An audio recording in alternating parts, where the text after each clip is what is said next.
Hi guys, it's Chris with City Gear Homestead. Time for another canning video. So it's all part of hashtag March Canning Madness 2026, hosted by Cosmopolitan Cornbread. If you'd like to join, just do your video and put the hashtag March Canning Madness 2026 at Cosmopolitan Cornbread and she'll add you. Make sure you go over and watch the videos and make comments, nice comments. And there will be a drawing for a steam canner at the end. And then if you're a contributor, she will also have a drawing for you guys, for us, and it will be some canning lids. And that's the Superb lids, actually.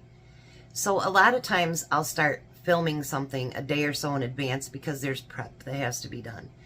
And we all forget that sometimes things don't just magically come together. And, there's work to it beforehand, but it's tedious work and nobody wants to sit around and watch all that. So a lot of that stuff I'll prepare, earlier in the day or, maybe the day before. And this one is going to take time too. Not only because I need some in my freezer, because I pre-cook bacon and then I put it in my freezer in a bag. And then when I need it for something, I have it. And I don't have to take out a whole package and fry it up. But, and I do have canned bacon downstairs too. But I was thinking, I looked up and I think it was $5 and something. I'll get the exact amount from Walmart. But anyway, I got to thinking, why not can up bacon bits? And I thought about that because it's so expensive. And like, I went to Bronson a couple of weeks ago and I got bacon. I think I paid $1.99 or $2.99 for a pound. And if you can think about how many bacon bits you could make out of that, how much money you could actually save. Because canning isn't just about, to me, isn't just about putting food on the shelves. It's also about getting product that you can use that, maybe it's close to date, whatever it is happens to be, or, saving money. So buying the bacon like that saves me a ton of money because we all know bacon right now is going $5, $6, $7 a pound. It's ridiculous. So when I can save it, I put it in my freezer. Well, then a lot of times I'll can something up so that I can keep it on shelf stable for myself. So that's what's going to happen today. So let's bring you down here and show you what I'm going to do. I'm not going to hand fry all this. That would just be crazy. I've got 6 packages out and I am going to do it in the oven. Now I do have things that will hold the bacon up straight, but I really, for this, don't need it to be straight because obviously it's going to be bits. And I've got my oven preheated to 350, and I'm going to cook this bacon pretty crisp because obviously it's bacon bits and we want it to be crisp. Now normally, before I got rid of my old pans, because they were just horrible, I would get like 4 pans set up, and that way I can take them right back out and put the new pans in there. But that's okay. I like using this because it does trap a lot of the grease, and it doesn't get, burnt to the bottom of the pan or anything like that. So I do like using the parchment paper. And then I can keep reusing it. And you can save your bacon grease that way, whatever you want to do. Now when you put it in the oven, it's up to you how crispy you want it. If you don't want it real crispy, then don't cook it as long. And normally what I would do is cook it to where it's starting to get crispy. And that way if I want it real crispy, I can, add it back to the pan, and it just takes a couple seconds to, heat it back up. So I'm going to do this with 6 packages. I don't think it'll all turn into bits. I don't think I need that many bits, but I'm going to get all these cooked up, and hopefully I have enough for bits and for my bag. If not, I'll take out some more because I think I bought 10 or 12 of them, and so I have some bacon that I can work with. So I will be back when I get all this bacon cooked up. All right, so back to bacon. I did all 6 pounds up, and I've got 2 plates full. And I let them sit in the refrigerator because it's nice when it's firmer and easier to do what I'm going to do. Now you could do this a couple of different ways. You could actually cut your bacon up and fry it. You could buy bacon ends and pieces and fry it, or put it in the oven, either way. Or you could do it the way that I'm going to do it today. So now the first thing I'm going to do is I'm going to use up the bacon that I had in my freezer, so we can get the new stuff put in there and use up the old. Kind of rotate it, you know what I mean?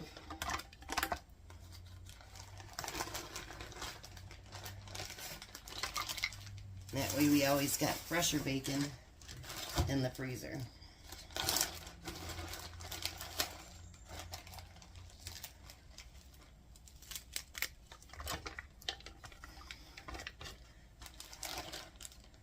And then we got some little pieces down in there. Let's get that.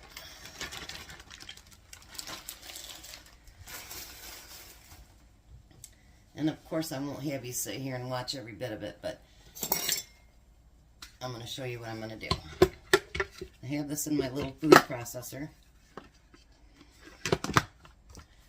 And then I'm going to take it and I'm going to pulse it.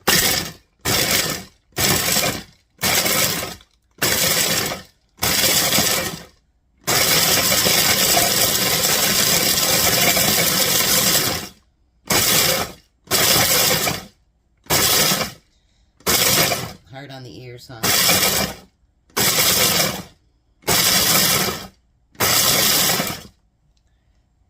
Alright, so now what I want to do is I'm going to can these in 1/2 pints.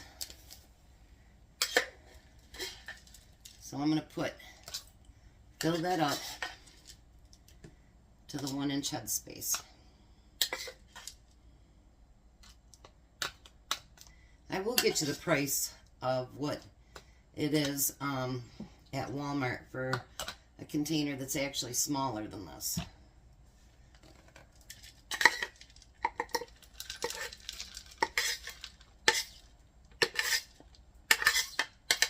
Well, hey there. Not quite 2. Alright, I'm going to start grinding up more, and then I'm going to come back and we're going to put this together. Alright, so out of the 6 pounds of bacon, I have a nice big bag to go in my freezer, and I have 8 1/2 pints to put on my shelf.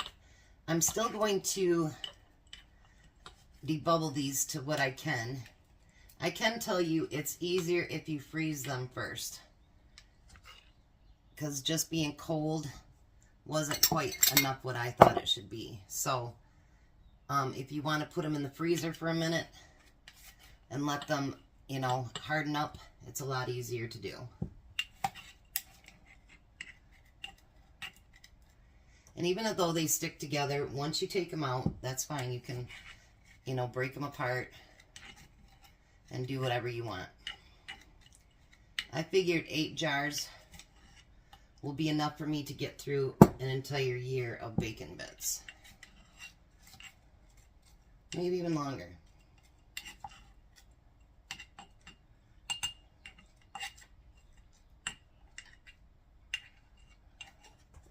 Alrighty. So then we're going to do our normal baking, our normal canning. We're going to make sure that we wash every rim because it is very, very greasy from the bacon. And you don't want that on there because otherwise it will not seal. So make sure that you clean those up real good.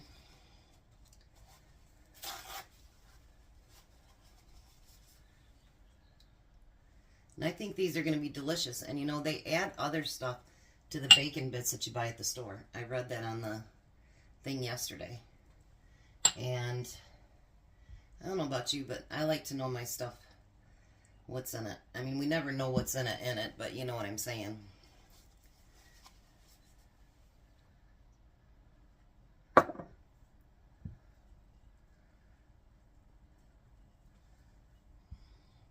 I hope you guys have enjoyed all the canning videos that's been going on her channel this month. And I know I've enjoyed. I'm going to do one more after this, and then I'm done for the month myself. So then we're going to put our Superb lids on. Again, below you'll find a link, and you'll get 20% off.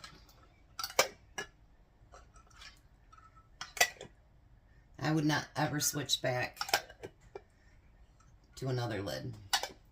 These are new jars, and I actually pulled the new jar lids off, and I'm using my Superb lids. And these do have to be pressure canned because they are meat. And it's going to be under meat time as well. So anything pints and under, you're going to do 75 minutes with meat. And anything a quart, a pint and above, you do 90 minutes. So these aren't pints, but they'll still need to go for 75 minutes.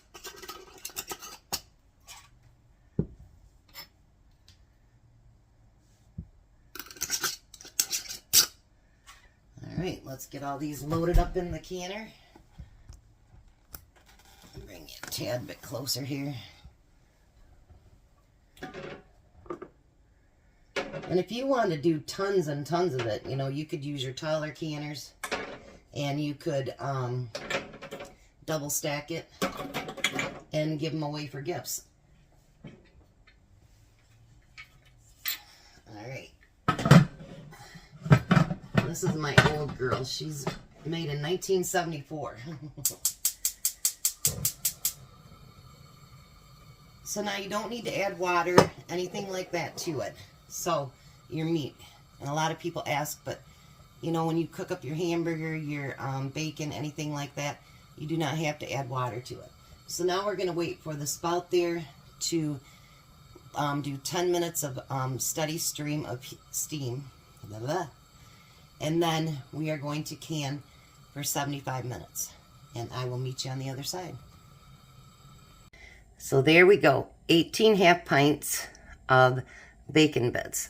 Now, like with all other meat, it settles. So when you open it up, stir it up a little bit, and it'll separate and fluff up. So there we go. I got quite a bit of stuff done from 6 pounds of bacon. Pretty happy with it. And look how beautiful it actually is. So don't worry that it all sinks to the bottom. No big deal. And look at all the grease at the bottom too, considering I'd already drained it on a sheet. But now I have probably a year's worth of bacon bits. You can use leftover bacon. You can use whatever you need to do. Make sure you check out the other channels and check out her list at Cosmopolitan Cornbread, and make sure you add a video if you want to.